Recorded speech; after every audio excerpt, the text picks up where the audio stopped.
പ്രിയപ്പെട്ട വിദ്യാർത്ഥികളെ, നമ്മൾ കഴിഞ്ഞ ക്ലാസ്സിൽ പഠിച്ചു തുടങ്ങിയത് റിപ്പോർട്ടഡ് സ്പീച്ചിനെ കുറിച്ചാണ്, അഥവാ ഇൻഡയറക്റ്റ് സ്പീച്ച്. കഴിഞ്ഞ ക്ലാസ്സിൽ സ്റ്റേറ്റ്മെന്റുമായി ബന്ധപ്പെട്ടാണ് പഠിച്ചത്. ഡയറക്റ്റ് സ്പീച്ചിൽ വരുന്ന ഒരു സ്റ്റേറ്റ്മെന്റ് ഇൻഡയറക്റ്റ് സ്പീച്ചിലേക്ക് മാറ്റേണ്ടത് എങ്ങനെ എന്നാണ് നമ്മൾ പഠിച്ചത്. ആ സമയത്ത് നമ്മൾ പഠിച്ചതൊന്ന് ഓർമ്മിച്ചെടുക്കുക. റിപ്പോർട്ടിംഗ് വേർബ് പാസ്റ്റ് ടെൻസിലാണ് സാധാരണ വരിക. റിപ്പോർട്ടിംഗ് വേർബ് പാസ്റ്റ് ടെൻസിൽ അഥവാ സെഡ് അല്ലെങ്കിൽ ടോൾഡ് ആയിട്ട് വന്നു കഴിഞ്ഞാൽ കൊട്ടേഷൻ്റെ അകത്ത് വരുന്ന സെന്റൻസിൽ മാറ്റം വരും. എപ്പോഴും മാറ്റം വരുന്നത് പേഴ്സണൽ പ്രോനൗൺസിലാണ്. ഫസ്റ്റ് പേഴ്സണായ ഐയും വിയും അതിൻ്റെ ഫോംസും മാറും. സെക്കൻഡ് പേഴ്സണായ യുവും അതിൻ്റെ ഫോംസും മാറും. അതേസമയം തേർഡ് പേഴ്സൺ ആയിട്ട് വരുന്ന ഹി, ഷീ, ഇറ്റ്, ദൈ എന്നിവയും അവയുടെ ഫോംസും മാറുകയില്ല. പിന്നെ മാറ്റം വരുന്നത് വേർബിലാണ്. പ്രസന്റ് ടെൻസിനെ പാസ്റ്റ് ടെൻസായും പാസ്റ്റ് ടെൻസിനെ പാസ്റ്റ് പെർഫെക്റ്റ് ടെൻസായും മാറ്റണം. അപ്പോൾ പ്രസന്റ് ടെൻസിൽ ഉള്ള ഗോ ആണെങ്കിൽ അത് വെൻറ്റായിട്ടും വെൻറ്റാണെങ്കിൽ അത് ഹാഡ് ഗോൺ ആയിട്ടും മാറും. ഇനി ഡയറക്റ്റ് സ്പീച്ചിൽ ഹാഡ് ഗോൺ ഉണ്ടെങ്കിൽ അതിനപ്പുറം ടെൻസ് ഇല്ലാത്തത് കൊണ്ട് അതേ ഹാഡ് ഗോൺ എന്ന് നമ്മൾ അവിടെ ഉപയോഗിക്കുന്നു. പിന്നെ ഓക്സിലറി വേർബ് ഉണ്ടെങ്കിൽ ഓക്സിലറി വേർബിലാണ് മാറ്റം വരുത്തേണ്ടത്, വേർബിൽ മാറ്റം വരുത്തരുത്. ക്യാന് കുഡായും മേ മൈറ്റായും വിൽ വുഡായും മാറുന്നു എന്ന് നമ്മൾ പഠിച്ചു. ചില ഓക്സിവേഴ്സ് ഓട്ട് ടു, യൂസ്ഡ് ടു, അതുപോലെ നീഡിൻ്റെ, ഡയറിൻ്റെ പോലുള്ള ഓക്സിവേഴ്സ് മാറുന്നില്ല എന്ന് നമ്മൾ പഠിച്ചു. പിന്നെ ടൈം വേർഡ്സും പ്ലേസ് വേർഡ്സും മാറും. ടുഡേ എന്നത് ദാറ്റ് ഡേ ആയും ടുമാറോ എന്നത് ദ ഫോളോയിങ് ഡേ അല്ലെങ്കിൽ ദ നെക്സ്റ്റ് ഡേ ആയും മാറും എന്നൊക്കെ നമ്മൾ പഠിച്ചിട്ടുണ്ട്. ഇതിൽ നിന്ന് വിഭിന്നമായി റിപ്പോർട്ടിംഗ് വേർബ് പ്രസന്റ് ടെൻസിലോ ഫ്യൂച്ചർ ടെൻസിലോ വന്നാൽ, അതായത് സേ അല്ലെങ്കിൽ says, has Z, have said, will say എന്നിങ്ങനെ വന്നാൽ നമ്മൾ ടെൻസ് മാറ്റേണ്ടതില്ല. നിലവിലുള്ള ടെൻസ് ഏതാണോ അതേ ടെൻസ് തന്നെ വെച്ചാൽ മതി എന്നും പഠിച്ചിട്ടുണ്ട്. അതായത് റിപ്പോർട്ട് സ്പീച്ച് പാർട്ടിൽ കൊട്ടേഷൻ്റെ അകത്ത് വെൻറ്റ് ആണുള്ളതെങ്കിൽ അതേ വെൻറ്റ് വെച്ചാൽ മതി, അതിനെ ഹാഡ് ഗോൺ ആക്കണ്ട. ഗോ എന്നാണ് ഉള്ളതെങ്കിൽ അത് ഒന്നുകിൽ ഗോ എന്നോ അല്ലെങ്കിൽ ഗോസ് എന്നോ ആയിട്ട് മാറിയിട്ട് അങ്ങനെ വെക്കുക, അല്ലാതെ അതിൻ്റെ പാസ്റ്റായി വെൻറ്റ് വെക്കണ്ട എന്നൊക്കെ പഠിച്ചു. അതുപോലെ തന്നെ ടെൻസ് ഇനി റിപ്പോർട്ടിംഗ് വേർബ് പാസ്റ്റിൽ സെഡ് എന്ന് പറഞ്ഞിട്ട് വന്നാലും കൊട്ടേഷൻ്റെ അകത്തുള്ള ചില സെൻറ്റൻസുകളുടെ ടെൻസ് മാറ്റാൻ പാടില്ല എന്ന് പഠിച്ചു. അതൊന്ന് പ്രോവേബാണ്. പ്രോവേബ് വന്നാൽ മാറ്റരുത് ടെൻസ്. അതുപോലെ തന്നെ നമ്മൾ പിന്നെ ഒരു കൊട്ടേഷൻ, ഒരാളുടെ ഉദ്ധരണി എടുത്ത് പറയുമ്പോൾ അത് മാറ്റരുത്, ഇത് നമ്മൾ പഠിച്ചു. യൂണിവേഴ്സൽ ട്രൂത്ത് വന്നാൽ മാറ്റരുത്, ഒരു ഹിസ്റ്റോറിക്കൽ ഈവൻ്റ് വന്നാൽ മാറ്റരുത്, ഇവയും പഠിച്ചു. ഇതാണ് സ്റ്റേറ്റ്മെൻറ്റിനെ കുറിച്ച് നമ്മൾ പഠിച്ചത്. സ്റ്റേറ്റ്മെൻറ്റിൽ നമ്മൾ റിപ്പോർട്ടിംഗ് പാർട്ടിനെയും സ്പീച്ച് പാർട്ടിനെയും യോജിപ്പിക്കാൻ ദാറ്റ് എന്നുള്ള കൺജങ്ഷനാണ് ഉപയോഗിക്കുന്നത്. ഇന്ന് നമ്മൾ പഠിക്കാൻ പോകുന്നത് റിപ്പോർട്ടഡ് സ്പീച്ചിൽ ഇമ്പറേറ്റീവ് സെൻറ്റൻസ് വന്നാൽ എങ്ങനെ മാറും എന്നതാണ്. ഇമ്പറേറ്റീവ് സെൻറ്റൻസ് എന്താണെന്ന് നിങ്ങൾക്കറിയാം. വേർബിൽ തുടങ്ങിയിട്ട്, അതായത് വേർബിൻ്റെ ബേസ് ഫോം ഫസ്റ്റ് ഫോമിൽ തുടങ്ങിയിട്ട് ഫുൾ സ്റ്റോപ്പിൽ അവസാനിക്കുന്ന സെൻറ്റൻസ് ആണ് ഇമ്പറേറ്റീവ് സെൻറ്റൻസ്. ഇമ്പറേറ്റീവ് സെൻറ്റൻസ് വന്നാൽ മാറ്റുക എന്നത് അത്ര വലിയ പ്രയാസമൊന്നും ഉള്ളതല്ല, വളരെ എളുപ്പമാണ്. ഇമ്പറേറ്റീവ് സെൻറ്റൻസിലെ സാധാരണ ഉപയോഗിക്കുന്ന റിപ്പോർട്ടിംഗ് വേർബ് നമ്മൾ ഇൻഡയറക്റ്റ് സ്പീച്ചിലേക്ക്, അതായത് റിപ്പോർട്ടഡ് സ്പീച്ചിലേക്ക് മാറ്റങ്ങൾ ഉപയോഗിക്കുന്ന റിപ്പോർട്ടിംഗ് വേർബ് ടോൾഡ് ആണ്. സാധാരണ എപ്പോഴും നമുക്ക് ഉപയോഗിക്കാൻ പറ്റിയ റിപ്പോർട്ടിംഗ് വേർബ് ടോൾഡ് ആണ്. ടോൾഡിന് പുറമെ ആസ്ക്ഡും കോമൺ ആയിട്ട് ഉപയോഗിക്കാറുണ്ട്. ടോൾഡിന് പറഞ്ഞു എന്നർത്ഥമാണെങ്കിൽ ആസ്ക്ഡിന് ചോദിച്ചു എന്നല്ല, ആവശ്യപ്പെട്ടു എന്നാണ്. ആസ്കിന് ആവശ്യപ്പെടുക എന്നർത്ഥമുണ്ട്. ഇവിടെ ഇമ്പറേറ്റീവ് സെൻറ്റൻസിൽ ആസ്ക്ഡ് ഉപയോഗിക്കുമ്പോൾ ആവശ്യപ്പെട്ടു എന്നും ക്വസ്റ്റ്യനിൽ ആസ്ക്ഡ് ഉപയോഗിക്കുമ്പോൾ ചോദിച്ചു എന്നുമാണ് അർത്ഥം വരിക. ഇപ്പൊ ടോൾഡും ആസ്ക്ഡും ആണ് കോമൺ ആയിട്ട് ഇമ്പരേറ്റീവ് സെന്റൻസിൽ ഉപയോഗിക്കുന്ന റിപ്പോർട്ടിംഗ് വേർബ്. ഇവക്ക് പുറമെ സെന്റൻസിന്റെ ഉള്ളടക്കത്തിനനുസരിച്ച് ordered, commanded, requested, advised, urged, want, reminded എന്നിങ്ങനെയുള്ള പല വേർബ്സും റിപ്പോർട്ടിംഗ് വേർബായി ഉപയോഗിക്കാറുണ്ട്. നമുക്ക് ഇതെങ്ങനെയാണ് മാറുന്നതെന്നൊന്ന് നോക്കാം. ഇവിടെ കൊടുത്ത സെന്റൻസുകൾ ശ്രദ്ധിക്കുക. The headmaster said to the peon buy a pen from the shop. ഇതാണ് imperative sentence, buy a pen from the shop. അപ്പോൾ the headmaster told the peon to buy a pen from the shop. ഇത്രയേ ഉള്ളൂ.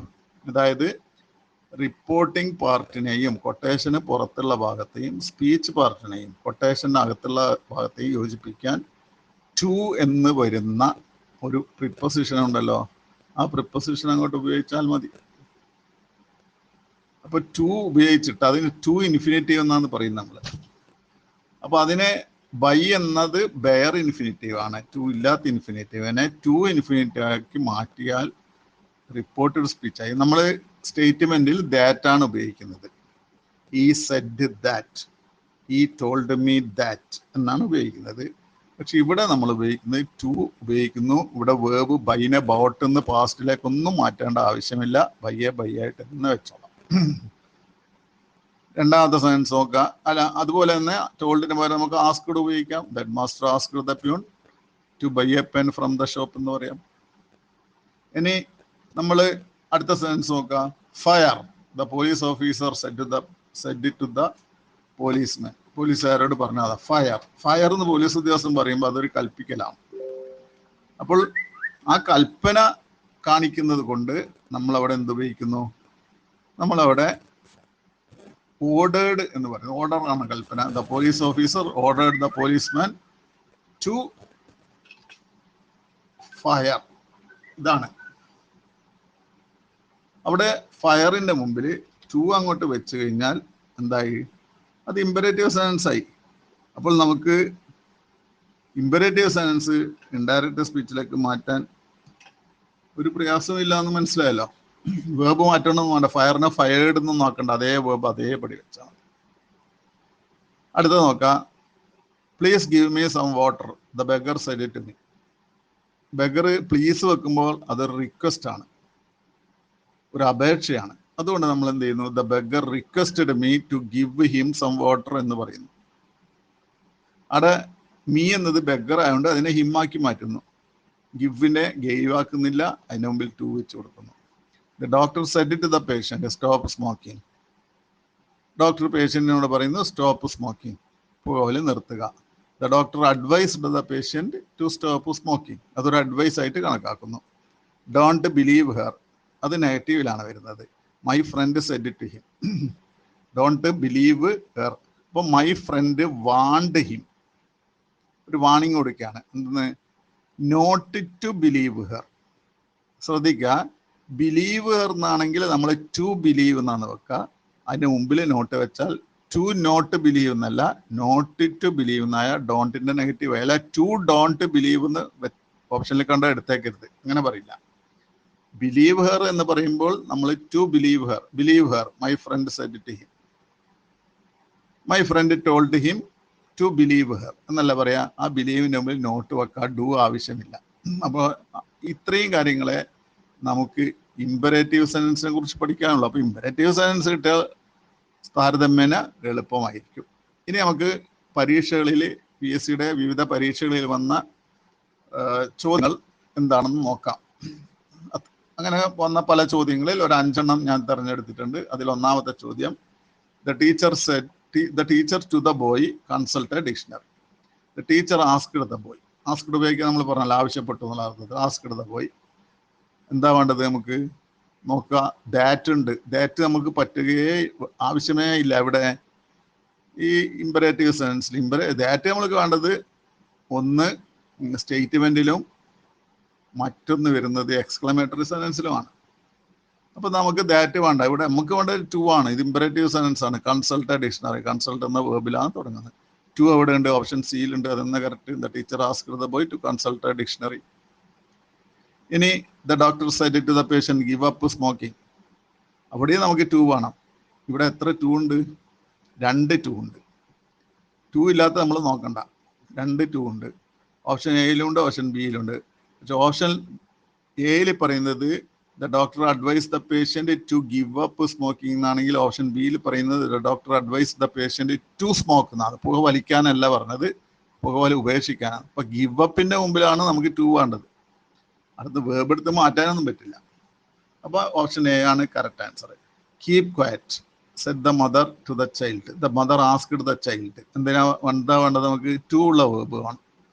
2 ഉള്ള verb എവിടെയുള്ളത്? Option ബിയിലാണുള്ളത്. അത് തന്നെയാണ് correct answer. The mother asked the child to keep quiet. ഇനി നാലാമത്തെ നോക്കാം, അത് നെഗറ്റീവിലാണ് വന്നിട്ടുള്ളത്. Don't overeat said the doctor to the patient. നമുക്ക് എന്ത് വേണം? നമുക്ക് വേണ്ടത് നെഗറ്റീവ് ഡോണ്ട് ആയതുകൊണ്ട് നോട്ട് ടു വേണം. 2 പറ്റില്ല. ഓവർ ഈറ്റ് എന്നാണ് ഡോക്ടർ പറഞ്ഞെങ്കിൽ നമുക്ക് 2 ഓവർ ഈറ്റ് എന്ന് എടുക്കാം. പക്ഷെ ഡോക്ടർ ഡോണ്ട് ഓവർ ഈറ്റ് എന്നല്ല പറഞ്ഞത്. ഇപ്പൊ നോട്ട് ടു അടങ്ങുന്ന സെന്റൻസ് എവിടെയുണ്ടെന്ന് നോക്കുക. നോട്ട് ടു അടങ്ങുന്നത് ഓപ്ഷൻ ബിയിലുണ്ട്, അതേപോലെ തന്നെ ഓപ്ഷൻ ഡിയിലുണ്ട്. ഏതെടുക്കണമെന്ന് സെന്റൻസ് വായിച്ച് മനസ്സിലാക്കുക. The doctor want the patient not to overeat. അവിടെ വാണ്ട് ആണെങ്കിൽ ഓപ്ഷൻ ഡിയിൽ the doctor request the patient not to overeat. Request ചെയ്തിട്ടില്ലല്ലോ ഡോക്ടർ. ഇവിടെ പ്ലീസ് എന്നുള്ള വേർഡ് ഇല്ലല്ലോ. പ്ലീസ് വന്നാലാണ് നമ്മൾ പ്ലീസ് ഒഴിവാക്കിയിട്ട് റിക്വസ്റ്റ് ഇടുന്ന് വെക്കേണ്ടത്. അതുകൊണ്ട് വാണിംഗ് കൊടുക്കുകയാണ്. ഡോക്ടർ വാണിംഗ് ആണ് കൊടുത്തത് പേഷ്യന്റിന്. അതുകൊണ്ട് ഓപ്ഷൻ ബി ആണ് ശരി ഉത്തരം. 5ാമത്തെ ചോദ്യം നോക്കുക. പ്രകാശ് സെറ്റ്. പ്രകാശ് എന്താ പറഞ്ഞ? Please give me another chance. ഇവിടെ പ്ലീസ് ഉണ്ട്. പ്ലീസ് ഉള്ളതുകൊണ്ട് നമുക്ക് എന്ത് ചെയ്യാം? റിക്വസ്റ്റഡ് ഉപയോഗിക്കാം. അപ്പോൾ നമുക്ക് റിക്വസ്റ്റഡ് ഉള്ളത് 2 ഉണ്ട്. ബിയും ഉണ്ട്, സിയും ഉണ്ട്. അതിൽ എവിടെയാണ് മാറ്റമുള്ളത്? ഓപ്ഷൻ ബിയിൽ ടു ഗിവ് എന്നുണ്ട്, ഓപ്ഷൻ സിയിൽ ടു ഗെയ്വ് എന്നുണ്ട്. ഗിവിന്റെ പാസ്റ്റ് ടെൻസ് ആണ് ഗെയ്വ്. ഇമ്പറേറ്റീവ് സെന്റൻസിൽ ഗിവിനെ ഗെയ്വ് ആക്കണ്ട. അത് നമ്മളാക്കുന്ന എവിടെയാണ്? സ്റ്റേറ്റ്മെന്റിലാണ്. അപ്പൊ ഇമ്പറേറ്റീവ് സെന്റൻസിൽ ഗിവ് ആയിട്ട് തന്നെ വെച്ചാൽ മതി. അതിന് മുമ്പിലാണ് 2 വെക്കേണ്ടത്. അപ്പോൾ ഓപ്ഷൻ ബി ആണ് ശരി ഉത്തരം. Prakash requested to give him another chance. ഇപ്പോൾ ഒരു ഐഡിയ ഇതിനെക്കുറിച്ച് നിങ്ങൾക്ക് കിട്ടിയിരിക്കുമെന്നാണ് കരുതുന്നത്. അപ്പോൾ ഇമ്പറേറ്റീവ് സെന്റൻസ് വളരെ എളുപ്പമാണ്. ഇനി ഇമ്പറേറ്റീവ് സെന്റൻസിന്റെ കുറച്ച് കാര്യങ്ങൾ കൂടി നിങ്ങൾക്ക് പഠിക്കേണ്ട. അത് പഠിക്കുന്നതിന് മുമ്പ് നിങ്ങൾ ഈ കാര്യം ശരിക്കൊന്ന് മനസ്സിലാക്കി വെക്കുക. അപ്പോൾ ഇമ്പറേറ്റീവ് സെന്റൻസിന്റെ ഇനി പഠിക്കാനുള്ള കാര്യം നമുക്ക് അടുത്ത ക്ലാസ്സിലാണ് നോക്കേണ്ടത്.